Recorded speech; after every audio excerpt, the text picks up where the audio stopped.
If you're tired of these promos, supporters get the podcast early and ad-free. Just go to donate.bogosity.tv for the links to sign up.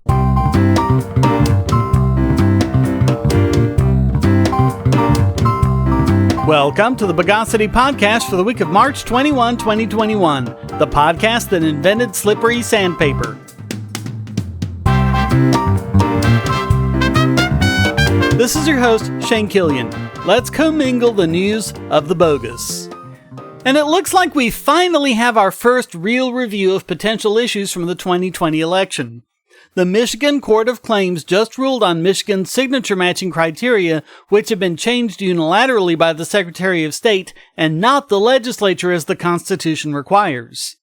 In October, Secretary of State Jocelyn Benson put out guidance to county and local clerks for signature matching on absentee ballots for the 2020 election, saying that a signature should be presumed valid unless it differed, quote, in multiple, significant, and obvious respects from the signature on file. Allegan County Clerk Robert Ganetsky and the Michigan Republican Party sued Benson in her official capacity in December. Michigan law requires voters to sign applications for absentee ballots as well as the return envelopes. Those signatures must be compared against signatures in the qualified voter file or the master registration card to determine if the signature is a match. According to Judge Christopher Murray's ruling, Benson's advice, quote, begins with the presumption that the signature on an absent voter ballot application or envelope is valid. Further, the form instructs clerks to, if there are any redeeming qualities in the application or return envelope signature as compared to the signature on file, treat the signature as valid. Whenever possible, election officials were to resolve slight dissimilarities in favor of finding that the voter's signature was valid. It also said that a signature was valid if it had, quote, more matching features than non-matching. In other words, what any halfway competent forger could achieve. According to the ruling, quote, by all accounts, the guidance set forth in that document was not limited to the then upcoming November 2020 general election, nor has it been rescinded. Rather, it appears that the guidance remains in effect for local clerks with respect to upcoming elections. Judge Murray ruled, defendants argue that no actual controversy exists because the legislature could not change the applicable law or because defendant Benson could decide to revoke the guidance. That argument would seek to turn the requirements of declaratory relief on their head and would eviscerate the purpose of declaratory relief.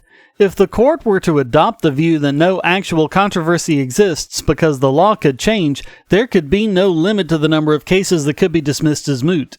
Here, plaintiffs have sought a declaration as to their legal rights with respect to the validity of a currently existing directive issued by defendant Benson in advance of the next election. That the law could hypothetically change in the future is not a reason to avoid issuing a declaration of the party's currently existing legal rights as plaintiffs have sought here. Indeed, the ability to seek an advanced declaration of legal rights on an existing policy is one of the very reasons why the declaratory judgment rule was adopted in the first instance. The problem, of course, is that Benson is part of the executive branch, not the legislative, and any rule changes must go through the legislative process. The Administrative Procedures Act of 1969 sets up the rulemaking procedures for state agencies. The plaintiffs contend that this rule was a violation of that act. The judge agreed, quote, nowhere in this state's election law has the legislature indicated that the signatures are to be presumed valid, nor did the legislature require that signatures are to be accepted so long as there are any redeeming qualities in the application or return envelope signature as compared with the signature on file. Policy determinations like the one at issue, which places a thumb on the scale in favor of a signature's validity, should be made pursuant to properly promulgated rules under the APA or by the legislature. Defendant issued a mandatory directive and required local election officials to apply a presumption of validity to all signatures on absent voter ballot applications and on absent voter ballots. The presumption is found nowhere in statute. The mandatory presumption goes beyond the realm of mere advice and direction, and instead is a substantive directive that adds to the pertinent signature matching statutes. And for similar reasons, defendants' arguments about the efficiency and the need for quick action do not change the court's decision. The standards issued amounted to a rule that should have been promulgated in accordance with the APA, and absent compliance with the APA, the rule is invalid. It wasn't a full win for the plaintiffs. Judge Murray rejected their petition for an audit of 2020 ballots under the proper rules, so we'll likely never know how much of an effect this had on the 2020 results. Nonetheless, Ted Goodman, communications director for the Michigan Republican Party, says they're pleased with the ruling. Quote, "We are pleased that the court agreed that the Secretary of State cannot direct local clerks to ignore Michigan election law. However, we are disappointed that clerks were told not to truly verify absentee ballot signatures for the 2020 election. We have to ensure that our elections are safe and secure, and I don't think anyone is opposed to certain steps that ensure and protect the vote of each and every American."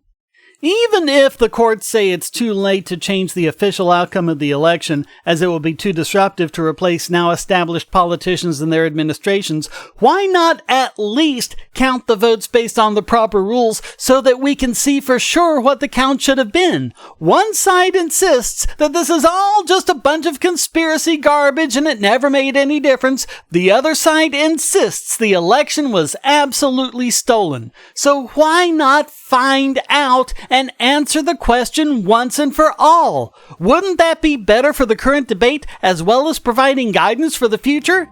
Again, what the hell is wrong with just wanting to find out?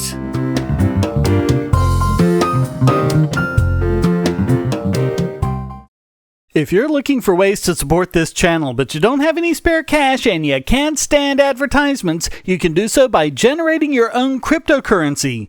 Use the links at the bottom of the description to listen to the podcast and all of my videos on bittube.tv or lbry.tv to get cryptocurrency for the creator and yourself. Or if you listen to the podcast at the podcast page, you'll also generate crypto. You can also go to airtime.bogosity.tv to get the airtime extension and generate crypto for yourself and the creators on the web anywhere you go, including my YouTube channel. Get 5 tubes free just for installing the extension and signing up, and then simply browse the web as normal. Easily monetize your favorite creators and yourself with cryptocurrency without advertising on bittube.tv or lbry.tv or with the airtime extension at airtime.bogosity.tv. We've covered before reasons why texting is insecure. Not only is it important because our personal texts to others can be intercepted and viewed, even worse, when SMS, the technology behind texting, is used as a form of two-factor authentication, it can actually provide users with a false sense of security. Secure encrypted alternatives such as Signal should be considered to replace texting, and time-based protocols such as those used by Google Authenticator or Authy should be preferred for two-factor authentication. We've known this, but cybersecurity expert Brian Krebs points out how it's even worse than we thought, and almost trivial for practically anyone to spy on whatever texts they want. We're not just talking about setting up a compromised cell transceiver or bribing employees at mobile stores. A security researcher and privacy advocate known on Twitter as Lucky225, Chief Information Officer for Oki Systems, intercepted text messages intended for Vice.com's Joseph Cox with his permission. He did it using a service called Sakari, which helps celebrities and businesses do SMS marketing. It costs $16. Cox wrote, "Sakari offers a free trial to anyone wishing to see what the company's dashboard looks like. The cheapest plan, which allows customers to add a phone number they want to send and receive texts as, is where the $16 goes. As Lucky225 showed, a user can just sign up with someone else's number and receive their text messages instead." Sakari has since taken steps to prevent its service from being misused. But the problem wasn't Sakari. The problem is that they could do this because SMS is fundamentally insecure. Lucky225 said, quote, "It's not a Sakari thing, it's an industry-wide thing. And there are many of these SMS enablement providers.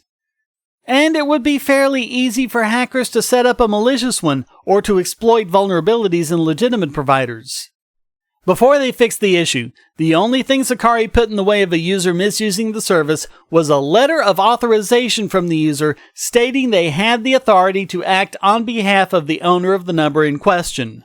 All the user had to do was say, Sure I do. Honest. Trust me. Lucky225 wrote on his Medium blog, quote, "In essence, once you have a reseller account with these VoIP wholesalers, you can change the net number ID of any phone number to your wholesale provider's NN ID and begin receiving SMS text messages with virtually no authentication whatsoever. No SIM swap, SS7 attacks, or port outs needed. Just type the target's phone number in a text box and hit submit, and within minutes you can start receiving SMS text messages for them.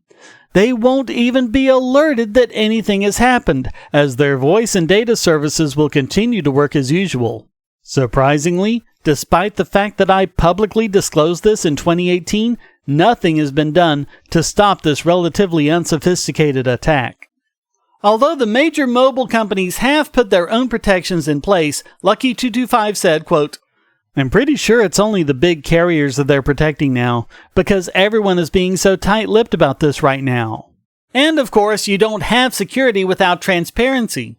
While it's nice to know they've taken some action, this isn't a good sign. Krebs advises his readers only to give out your phone number to anyone who absolutely needs it, and to remove it from your online accounts whenever possible. He wrote, "Phone numbers were never designed to be identity documents, but that's effectively what they've become. It's time we stopped letting everyone treat them that way. Most online services require users to supply a mobile phone number when setting up the account, but do not require the phone number to remain associated with the account after it is established. I advise readers to remove their phone numbers from accounts whenever possible and to take advantage of a mobile app to generate any one-time codes for multi-factor authentication."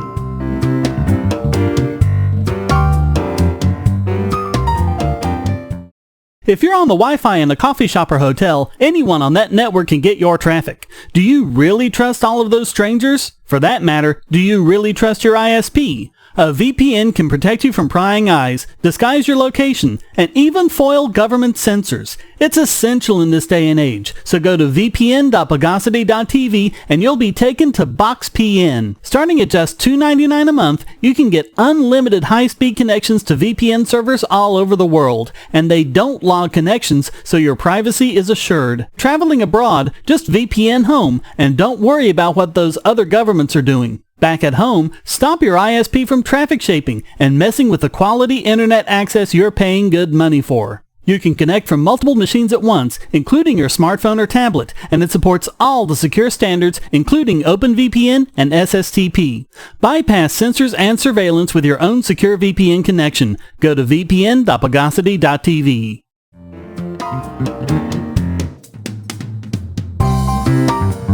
TechDirt's Mike Masnick has an excellent article covering something we've mentioned several times on this podcast. What European regulators have already tried to do, and US politicians are currently trying to do with the internet, will basically only allow Facebook, Google, and Twitter to keep functioning, at least in the way they are now, and really put the screws on smaller competition. He mentions Daphne Keller, director of the program on platform regulation at Stanford's Cyber Policy Center, who mentions how much of the effort at internet reform seems to treat the internet as if it were made up entirely of Facebook, Google, and Twitter, the big three, when in fact they're only a tiny part of the overall internet. Journalists have this problem too, and Keller says the more they talk about the internet in terms of the big three, the more it becomes a self-fulfilling prophecy. The PACT Act is at best a sloppy attempt at rendering Section 230 ineffective. There are all sorts of disclosure obligations, regulations of editorial processes, and many other things that will be significant policy changes all on their own. Tons of policies with no indication of what problem they're actually trying to solve. It requires that all internet services publish an acceptable use policy and requires a very convoluted complaint and review process, complete with transparency reporting requirements. Even worse, it treats every website as though it works the same way. It's the sort of crap you'd expect from people who have clearly never done any sort of content moderation, nor talked to anyone who has.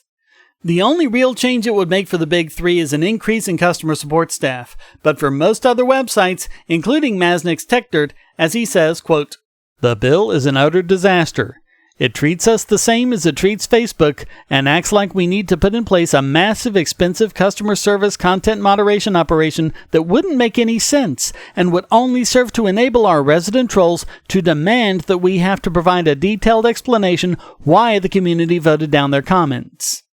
On Twitter, Keller recommended a standard test suite for policymakers so that they're not just tailoring laws and regulations to the big three, but a few others as well, such as Wikipedia, Cloudflare, Walmart, and the New York Times. Masnick brainstorms a huge list of others including GitHub, Zoom, Amazon, Patreon, Mastodon, Reddit, the Internet Archive, Discord, Dropbox, Kickstarter, and a whole bunch of others. As he writes, they all deal with user-generated content and content moderation questions, and for each one, the moderation questions are handled in vastly different ways. The list could be a lot longer. These are just ones I came up with quickly. Of course, the real problem is that every website is unique, and what works well for one website may not work at all for another. As Masnick writes, the great thing about Section 230 is that it allows each of these websites to take their own approach to content moderation, an approach that fits their community. Some of them rely on users to moderate. Some rely on a content moderation team. But if you ran through this list and explored something like the PACT Act or the even worse Safe Tech Act, you quickly realize that it would create impossible demands for many of these sites. The Safe Tech Act is probably one of the worst anti-Section 230 bills, as if there were any good ones. It's a smorgasbord of every wet dream that every opponent of free speech ever had. Not only does it pretend that the big three are the entire internet, it pretends that Section 230 is there to protect the big three, as if they need it, as opposed to protecting smaller and lower budget websites. And it expressly invalidates Section 230 if any money changes hands. As Masnick says, incredibly, all this would do is move most of the functions of many of these sites, especially the small niche targeted communities, over to the internet giants of Facebook and Google. Does anyone legitimately think that a site like LibraryThing needs to issue twice-a-year transparency reports on its content moderation decisions? Or that AllTrails should be required to set up a live call center to respond to complaints about content moderation? Should Matrix be required to create an acceptable use policy? Should the New York Times have to release a transparency report regarding what comments it moderated? For most websites, compliance will be impossible. So who benefits other than trial lawyers and politicians?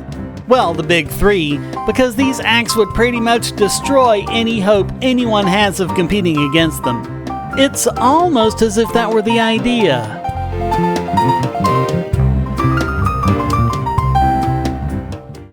Do you have children, or nieces or nephews? Are you homeschooling, or just want to counter some of the socialist indoctrination most children get in school? If so, go to Bogosity.tv/TuttleTwins, and you'll be taken to a website where you can get some great books for elementary-aged children. The Tuttle Twins books are books about liberty and free market economics that include children's versions of Bastiat's The Law, Leonard Read's I, Pencil, and Hayek's The Road to Serfdom, as well as books about the Federal Reserve and how regulations protect business cronies. They'll learn about the harm caused by eminent domain, or regulations passed in the name of safety, and fundamental concepts of liberty. And as you can see from the sample pages on the website, they're all easy to read and nicely illustrated. They're just $9.99 a piece, or get a special discount as well as free bonuses when you purchase all 5. You can even buy in bulk to donate to schools and local libraries. So get the Tuttle Twins books at Bogosity.tv/TuttleTwins.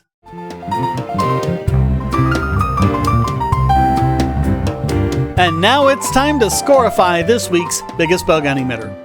And this week it goes to the Washington Post for being the ones who kicked off the whole fake news fiasco about Trump supposedly threatening an election official when it was really a settlement conference.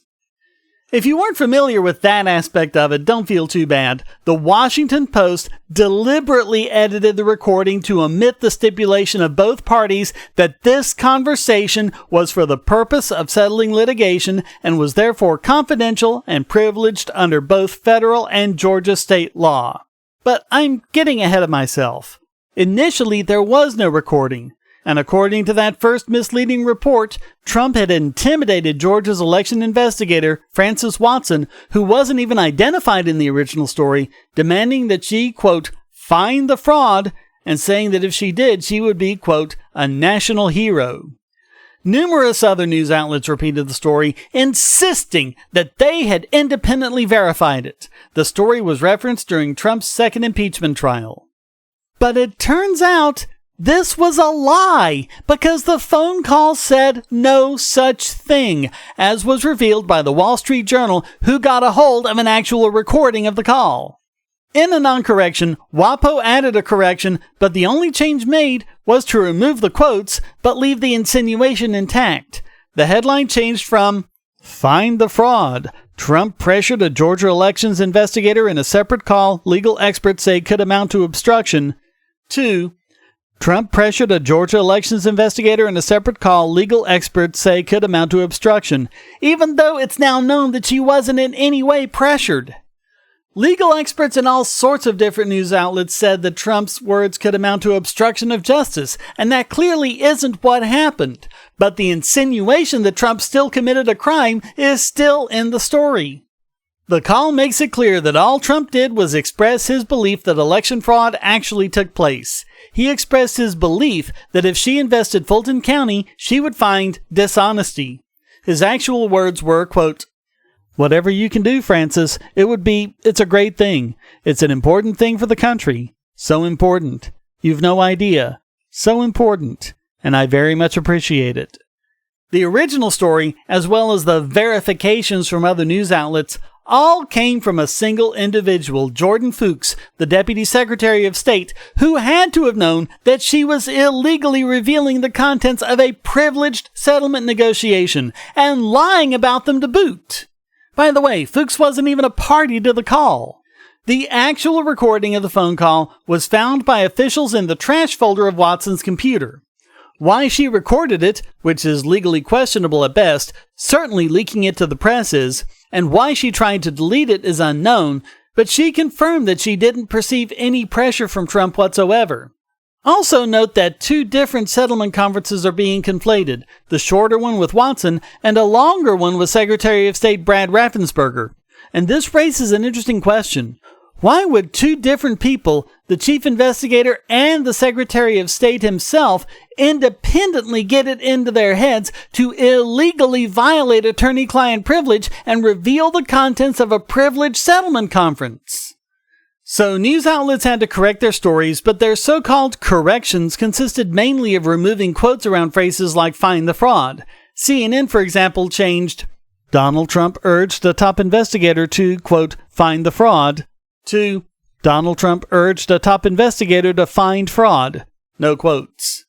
And like WAPO, the other outlets are still insisting that the substance of the calls is exactly as they reported it, which it just isn't. The phone calls and the parties involved have confirmed that there was no pressure from Trump, no threats or orders or anything, just his belief that fraud was there and they would find it if they investigated. They were doing it all on the word of someone who wasn't even there.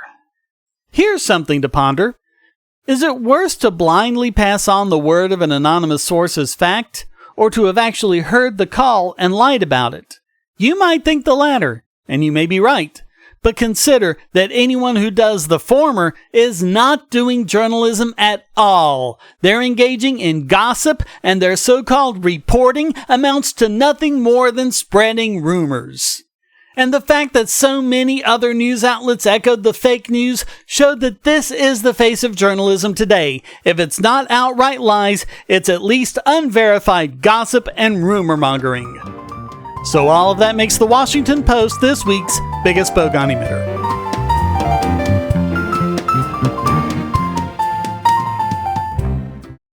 I want to tell you about the eyeglasses I've been wearing for years. As people can see on my videos, I have a very strong prescription, which makes glasses more expensive, especially when I need computer glasses, reading glasses, prescription sunglasses, and most expensively, progressive lenses for general everyday wear. To save money while still getting quality glasses, I get them from Firmoo. In fact, I just got a pair of progressives with high-index aspherical lenses and a nice pair of frames my wife loves for just over $100. It would have been $500 to get them through my eye doctor. Not only do they look good, the glasses are durable. I've worn many pairs for several years without problems.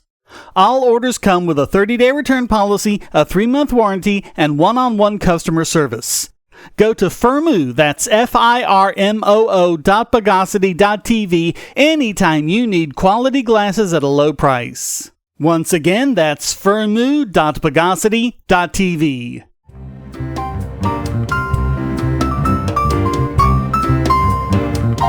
And now let's diphthongize this week's Idiot Extraordinaire.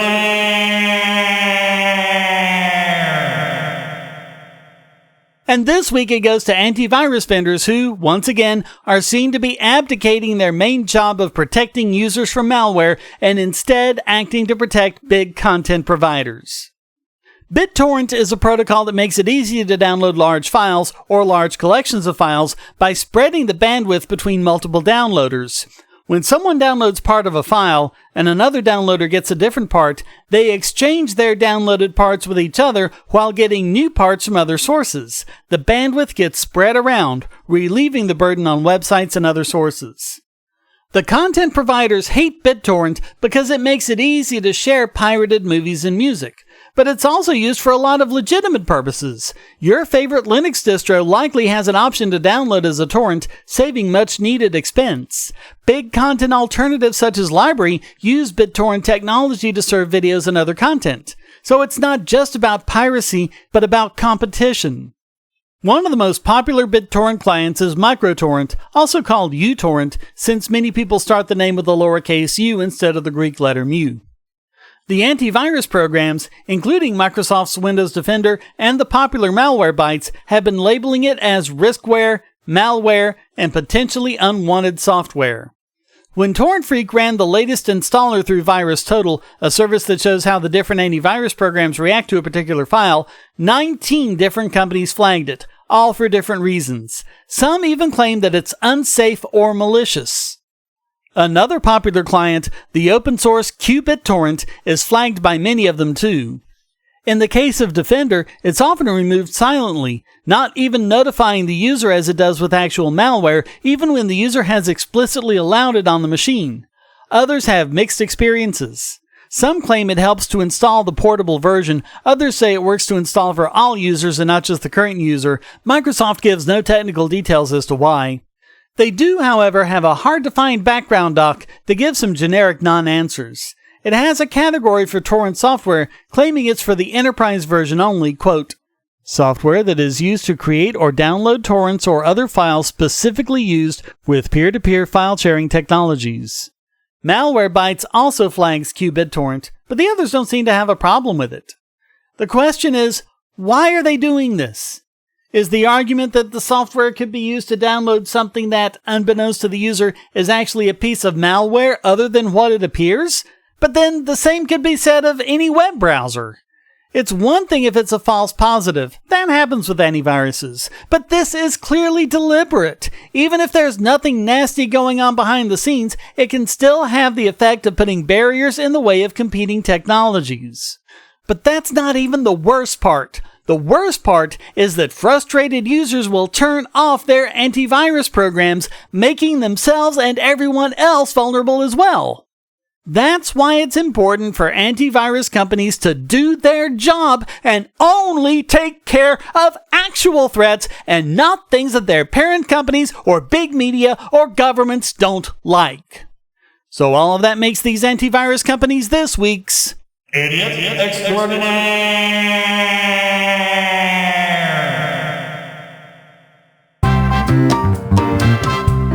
Well, that wraps up this. I'm not really foreign, you know. I just do it to appear more sophisticated. Edition of the Bogosity podcast. I hope you enjoyed it. If you did, please go to donate.bogosity.tv for several ways to support and discord.bogosity.tv to join the discussion. Subscribe at Patreon or Subscribestar, and you can listen early and ad-free. Thank you for listening. Until next time, here's a quote from Newton Lee. Peace is the only path to true security, and peace requires both free speech and willingness to listen. The Bogosity podcast is licensed under Creative Commons Attribution, Non-Commercial, No Derivatives 4.0 International License.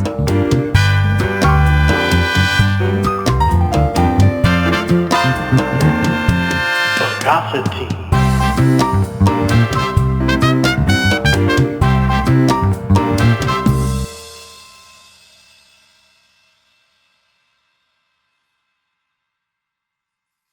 We live in a world where light bulbs connect to the internet, and recent attacks on them prove that your online security is under threat like never before. Not only your websites, but the internet-enabled devices you buy. And the biggest problem is weak passwords. That's why you need LastPass. LastPass allows you to randomly generate strong, unique passwords on the web and on your internet-enabled devices, all protected by one master password.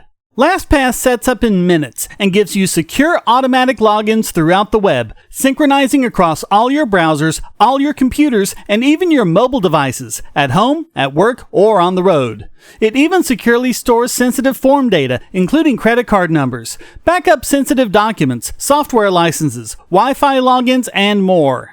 And with LastPass Premium, you can get these benefits on other applications, manage passwords for your entire family, and also get priority customer support. Sign up at password.bogosity.tv for a free month of LastPass Premium. Log in securely everywhere using the last password you'll ever have to remember. Go to password.bogosity.tv and get LastPass now.